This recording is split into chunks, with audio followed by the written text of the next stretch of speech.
Not it. Alright, Trap Geek. When you come to Orlando, you think about Disney. Even though we ain't never been to Disney and shit ain't sweet, but people think about Disney when they talk about Florida. When we think of Orlando, we think of DisneyWorld, we think of Orlando Magic. Why everybody get that concept of Disney and all that? I don't know. I guess that's just how they see it from the outside. Well, the FBI typically doesn't telegraph our moves. What I can tell you is that these two gangs, the 438 gang and the Army gang, have got our attention now. The other 5 already in custody are responsible for nearly $2 million in stolen property, 59 stolen vehicles, and 19 stolen firearms. The prominent people at the top, just between those 8 people, they're responsible for 230 felony charges. Jaquavius Smith, better known as Glock 9, just him himself has been arrested for 52 felonies. Hi, what is up everybody? It's been far too long. The last episode was in Florida, and for this video, we gotta return there once more. This time to Disney World's Orlando, where folks witnessed one of the largest RICO cases in state history, Operation X, take 34 people down from 2 separate crews. To show you what this looks like, the entire Bobby Shmurda and GS9 indictment was 63 pages. This RICO case in Florida is 700 pages long, with the Fed stalking people at concerts and putting informants in place to make controlled phone calls. 700 pages of documentation? Y'all rappers is moving stupid. That's crazy. One side, AFNF, or the Army Gang, is led by the popular rapper Glock 9. The face of the other side, 438, is well-known rapper Hot Boy. Both of them were good friends coming up in the industry together till it all went left, escalating into this year-long war that came crashing down quick, with folks hanging out the windows of cars, wielding AK-47s in broad daylight, hitting daycares and memorials. The city saw 30 back-to-back shootings in 6 months, and it forced Orlando to bring in the MBI, or Metropolitan Bureau of Investigations, basically Florida's version of the FBI, who built this whole case using wiretaps, Instagram, and evidence they found on people's phones. Sometimes thousands of photos and videos that map out drug routes from Orlando to California, with folks taking trips back and forth, smuggling hundreds of thousands of dollars in suitcases, flying girls out separate to bring the product home, where they launder the profits through cars, guns, and show dogs. Glock 9, who signed a $2 million deal with Young Money and Birdman when he was only 18, now faces 52 charges, including frauding the government out of $10,000 through a series of PPP loan scams that got intercepted when he tried showing it off to his friends on Instagram. And when the news dropped of a pending RICO charge. Now, there's a saying that if you're a criminal, you're not smart. And if you're smart, you're not a criminal. And I think that's very important here. Because smart niggas don't get caught. That's the nigga was posting shit on IG. Like, niggas literally, bro, listen, bro. They get stupid niggas money, bro. This shit's crazy. His once friend turned rival, Hot Boy, decided to go on the run, and then turned himself in. But then went on the run again after they revoked his bond. One gang member on the lines of last month is now in jail. Why are you tripping? I'm not the other hand. We're getting into all this, but first, check out my song of the day. This is a new one from my guy Millie's. Let's go. A lot of rappers richer than me did the shit with less skill, so I know I could get on quicker if I kept it less real. Going through the motions, pour a triple shot of something. Used to bag up in my mama bathroom with the water running. Woodrow Wilson in the lobby, I would post up like I'm drumming. Homicide was at my door with subpoenas getting summoned. Me and Dada in that central, busting moves out with Stoneham. Off the exit 36 like the ounces in a brick. Alright, this is probably one of the wildest stories I've ever covered. And in order to understand it, we gotta travel to the tourist capital of America, home of Walt Disney Entertainment, with 70 million visitors coming in and out each year, Orlando, Florida. But there's a part of the city they don't show, the infamous ghettos of West Orlando. Backcountry roads, dry industrial land with scattered housing complexes and homes. It may not look like much, but it got so bad in the 80s and 90s, they gave it the nickname Warlando. It's a war going on in Orlando, and I'm not saying like a big war, it's just a war amongst ourselves and all this killings. But 3 artists from there were making a way out. Glock 9, Hot Boy, and Pootie, each from a different neighborhood with a unique Florida sound. And where most cities have problems when 3 artists are coming up, These three were helping each other, sharing blog connections on WorldStar and Say Cheese TV, making songs together. We always like tied in, bro. Like we was like brothers. We sleep with these jits, like every day be around these same jits. I don't know, shit went left. Yeah, that shit went left. The first to really blow up was Glock 9, with his massive song called 10%, hitting 35 million views the summer of 2018. He had such a raw talent and energy that 2 months later, Birdman and Young Money would sign him to a $2 million deal. It inspired his friends Hot Boy and Pootie to take music more serious. But Glock 9 was unpredictable. He was wild. You tell him there's rules, he was breaking them. You have been in jail more than 10 times? Yeah. You're 18 right now? Yeah. You've been in jail 12 times? Yeah. Arrested for everything from possession of burglary tools to guns, he went from stealing cars in GTA at 11 to snatching real cars at 13. And after signing this $2 million deal with Birdman, Glock 9 was getting picked up twice a year and beating every case thanks to Young Money's private lawyers. He even bragged through text messages about being out on 4 separate bonds at once, thanks to his defense attorney. My family, like, all they know, I get in trouble. I'm a hothead. I'm gonna crash. Yeah. Niggas get money and be stupid, bro. Listen, bro. You can take a nigga out the hood, but you can't take a hood out the nigga. You feel me? Niggas don't understand. They don't understand me. They don't get what I was doing it for. Niggas don't understand, bro. You can't take the hood out of a nigga, bro. This is just who he is. You feel me? Shit's stupid. Nigga got money and start doing more bullshit. It's insane. 2018, the year he blew up, his friend Hot Boy was serving 2 extra years in a Florida detention center for wrecking the place. But one day they gave him a 24-hour pass to go home, and he went straight to the studio to record music with Glock 9 and Pootie, creating this song Hooligan, which would have been a massive record, except they would never release it. Glock 9 was burning bridges left and right. He had a falling out with Say Cheese TV, one of the largest bloggers and platforms to exist, who was promoting him. Pussy! You got more money than me! Pussy! You ain't gonna last long no way, nigga. That's why your own nigga switching up on you, cause that money getting to your head. You haven't made it yet, bro. By the time Hot Boy got out of juvie, on the outside, Glock 9 and Pootie started going at each other, leaving Hot Boy caught in the middle. Why is there no Hot Boy Glock 9 records, no Pootie Hot Boy records? Shit just went left. Shit went left. You being cool with both of them, do you think you could kind of squash that beef? I tried. You tried before? Yeah, I already tried. Yeah. That shit dead. But with the release of these RICO papers, the feds paint a picture of a bunch of crews competing to further their own interests. It wasn't just music they were into. It was all sorts of money schemes in the criminal underworld they had hands in. Glock 9 had his own clan, All Friends No Family, or AF&F, who mainly stay in the Mercy Drive area of West Orlando, which they say was built on a cemetery. It has mandated 24/7 police patrols, and AF&F was organizing like a war was about to happen, texting each other gang structures and rules. They had a system where a female associate would legally purchase guns for everybody in the crew who was a convicted felon. And when a Kentucky rapper named 2K Baby came to visit Orlando, AF&F robbed him of his jewelry, taking the grills from his mouth, his money, then went on Instagram Live at the Mercy Drive apartments, challenging his folks to come get it back. How's Cali violin? Ray Cali cool right now, I'm not gonna lie to you. Now that's insane. Nigga said 20K, you want your shit back. These niggas some demons. Oh my god, that's crazy as fuck. These niggas is some demons, boy. That's insane. I can't. This the only way you gonna come in, the only way you gonna pull out. What you gonna do? Let me see where you at. You already putting insurance. The bridge, the same place this shit happened at. 14 Mercy Drive. Exactly. Hey, my homeboy said he want a chain back, How much y'all gonna spend for it?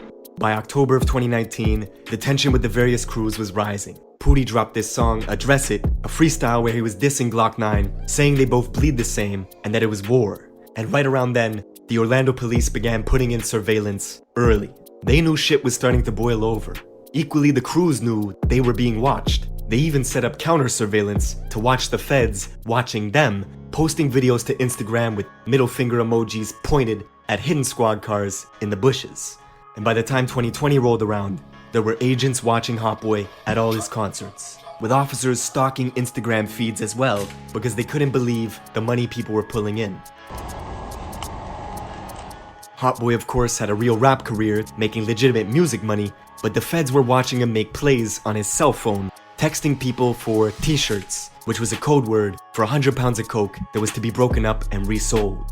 See, these wiretaps didn't only reveal what the rappers and crews were doing, it went all the way to the source of supply for the gangs in the city. Specifically, Hot Boy's 438 gang from the Silver Star, Pine Hills area of West Orlando. As the feds wiretapped the most prominent narco trafficker in the city who's doing business with them. An Orlando kingpin who bi-weekly was smuggling bulk US currency to the tune of 200 grand in suitcases and using girls as mules to fly that product back from Cali and resell in Orlando. The feds intercepted texts where they were telling each other to save these messages as a reminder, because they were about to be millionaires. But with the feds monitoring warehouses, dodging lookouts left and right, the beef between Glock 9's side and Pootie and Hot Boy was really about to escalate a few months later in April, at a house party where Glock 9's best friend would shoot Hot Boy's right-hand man, Wolf Luma, killing him. This was Pootie's good friend too. The event brought Hot Boy and Pootie much closer. 11 days after, they had a funeral for Wolf Luma, where Hot Boy filmed this iconic music video at the service with everybody dressed in all black. Later that same day, they all went back to Pootie's neighborhood to hold a vigil for their friend who was killed. But their rivals AFNF found out. Driving over to the memorial in a small, dark SUV, they began shooting into the crowd that was gathered, hitting Pootie and 3 others, killing a pro football prospect who had just signed with Louisville University. Investigators say this was retaliation just for Glock 9's friend getting arrested for the shooting of Wolf Luma. The very next month, 90,000 people tuned in for the live stream of the funeral for this 18-year-old football player who was killed. There was a chilling moment when the bishop quieted the whole room and said, "No suspect has been arrested yet, but folks are sitting here knowing who did it. This has to stop." See, Glock 9 and others in AFNF had set up this network of unemployment scams across various states in the country, with a database of names, addresses, and credit scores, all saved on Glock 9's phone. He was using these scams to pay for the bonds of lower-ranking members that got jammed up. That way, they could fund this war for a long time, choosing to discuss business over FaceTime to prevent the feds from listening in. Both the 438 gang and AFNF had hierarchies and subsets. Both of them were competing as the feds watched 438 members boast through text message that they had enough money and guns to do what they wanted, and that made AFNF jealous. By the summer of 2020, the beef even spilled out of town into Jacksonville, Florida, with Glock 9 putting out this song on the 1st of July called Criminal Minds. And in it, he says his enemies were clicking up making teams. He was actually talking about the well-known rapper Foolio out of Jacksonville. How you watch your mama get popped, you got shot in the ass, and you wrote a statement? All 3 of them things do not go together. Where you tripping? All because Foolio would take a photo with Pootie, and this made Glock 9 mad. So he started dissing Foolio's deceased friends, and it caused Foolio's enemies from Jacksonville like Queso to then click up with Glock 9, where there was even almost a massive brawl at a mall in Atlanta when Queso crossed paths with Pootie and things were seconds away from turning dangerous. Oh, you can't stop all y'all. Y'all get to shoot at them cocky. Them cocky can't stop all y'all. Ooh, shit! Oh, what did you tell me, man? Yo ass, they running up on niggas' ass in the mall. Nah, I ain't gonna lie, that nigga Queso is a demon. That nigga Queso is a different beast. I ain't gonna hold you. That nigga's a monster. Listen, that nigga Giannis of this shit. That nigga. Whew. Oh, boy. But back in Orlando, the OPD was concerned there would be a string of shootings. Them the niggas, listen, bro. Them the niggas that be on IG and y'all be saying shit. Y'all niggas need to stop trolling them type niggas, bro. Cause they'll fuck around, find out who you is. Now you out here looking over your shoulder for no reason. He is not normal, bro. That nigga is evil. Very soon, and they were right. 4 days into July, police arrived at a house in West Orlando with reports of gunshots. They found Glock 9's car with dark tinted windows riddled in bullets, and him nowhere to be found. Listening in on phone calls, the feds learned of new strategies AFNF was using to avoid police when they were going on missions. They were riding around in rental vehicles with dark tints to see if they would get pulled over frequently in case they had to gun it in a high-speed chase. They were even gonna put white boy stickers on vehicles so the police would think it was white people in the car and not try and stop them. 4 days after they found Glock 9's car abandoned with bullet holes in it, one of his friends, who went by the name Baby Joker, was driving around deep in 430. I'm not gonna lie, that's the smartest move these niggas ever made. Putting white boy stickers, I love Trump, Blue Lives Matter. You feel me? Tell me that's not a smart move. So I was gonna see him like, alright, fuck it. Nigga, what? Blue Lives Matter, nigga. I love mudding type shit. Them niggas smart. 38 territory, looking for rivals to tag. They pulled in at a place where one of Hot Boy's good friends stayed at, driving a gray Dodge Challenger, and began firing at folks, with people scattering all over the yard. Hot Boy's friend reacted quickly, running inside to grab his Draco, and came back, shooting at Baby Joker in the gray Dodge Challenger, which at this point was stranded in the middle of the road with the driver's hands all shot up, unable to get away. Baby Joker was dead. The craziest part, Hot Boy's friend, the guy they were aiming at, was someone they knew since they were kids. This particular Damn, how you send your shooter on a mission, he don't come back? That's crazy. Y'all niggas sending shooters on missions, they not coming back? That's insane. shooting would Rest in peace to all them boys, though. get referenced in a lot Damn, appreciate the gift sub. of music, as 438 boasted about this failed hit attempt. In his song Left Lonely, Hot Boy tells Listen, man, this is the shit. Bro, imagine waking up one morning like, I kind of want to go, like, just thinking you want to go somewhere else, but you're like, you know what, I'm going to stay, fuck it. And then niggas pull up and just hit a drill on your shit. You could have left. Like, imagine the regret you feel in that moment. Like, damn, I really didn't want to go on this mission. Glock 9 directly, your little stepper ran down and he died. Hot Boy was blowing up. He said your little stepper ran down and he died? Oh my god. And doing songs with Lil Baby. He even signed to 100K Management, the same guys who managed King Von and YNW Melly. And there were other artists from the Silver Star 438 region, like Cut'em Reese, who was getting quite popular, getting song placements in Madden 2K games. He was even one of the rare artists who was able to get Chief Keef to do a music video with him. The feds had theories. Glock 9 was jealous Reese's career was taking off. One day, Glock 9 blasted over to Reese's house with rifles and pistols in the car, leaving it riddled with bullets. Witnesses told detectives Glock 9 was trying to eliminate the competition. And the very next day, Reese would retaliate back, going with 5 other 438 members to Glock's aunt's house, where he was sleeping at. And they left her house riddled in bullets as well. This particular Niggas shooting cribs up, y'all must not love y'all mamas, boy. Listen, man. I'm not gonna sit here and pretend like I know what niggas be going through, but like, for real, bro, shooting houses is not the move, bro. That shit's insane, bro. Y'all niggas must not love y'all mamas and shit, bro. Niggas shooting up houses, bro. feud was crazy, as the police counted 5 different attempts where Glock 9 tried to take Reese's life in a matter of months, including a time where Reese was filming a music video in his purple Hellcat and was being followed by AFNF members who pulled up next to him in traffic and started shooting. Reese shot back and managed to escape, but then crashed into an oncoming vehicle and had to abandon the purple Hellcat with busted up legs. With all this death and violence happening in the city, Orlando finally hit up the Metropolitan Bureau of Investigations for help. They needed 18 different agencies to collaborate, and the tipping point, of course, was the infamous shootout at the Millennium Mall. If you want the city to act, do something where their money is at risk, in a public space with loads of businesses and wealthy people. On October 8th of last year, Orlando's luxury mall of Millennia was a scene of chaos as OPD officers responded to a shooting that broke out in the parking lot. It was 3 against 4, Glock 9 and 3 others versus 3 438 members. On surveillance video, you see the 438 guys leaving the mall, getting into a white BMW, and then rolling the car slowly, with shooters positioned behind the car doors, firing at Glock 9 and his people, who were taking cover behind their own car, with bystanders running everywhere as security rushed to evacuate the mall. And despite a hail of gunfire, nobody actually got hit. But now, the feds were getting more search warrants and surveillance than ever before, confiscating cell phones left and right, where they found people's internet history, how to turn semi-automatic guns into fully automatic guns easily, numerous Google searches on phones, looking up specific shootings that happened in the Central Florida area. Meanwhile, the police were meeting with confidential informants who knew all about the 438 gang, their members, their inner workings, everything. The informants told them of $60,000 hits being placed on people's heads and recommended the police act swiftly because more people were gonna die.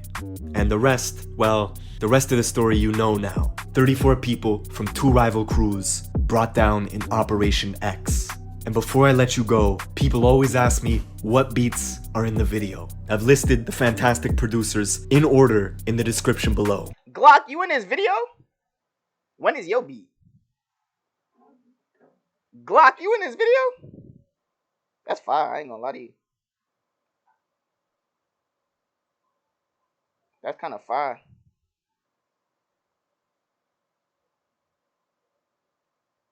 Glock, what you doing in this video? And for the intro beat, I teamed up with Chris Rich to make an exclusive beat pack focused on that dark, ominous sound. The pack is called Rich Stories, and the links for that are in the description below. Thank you for watching, and I will see you in the next one.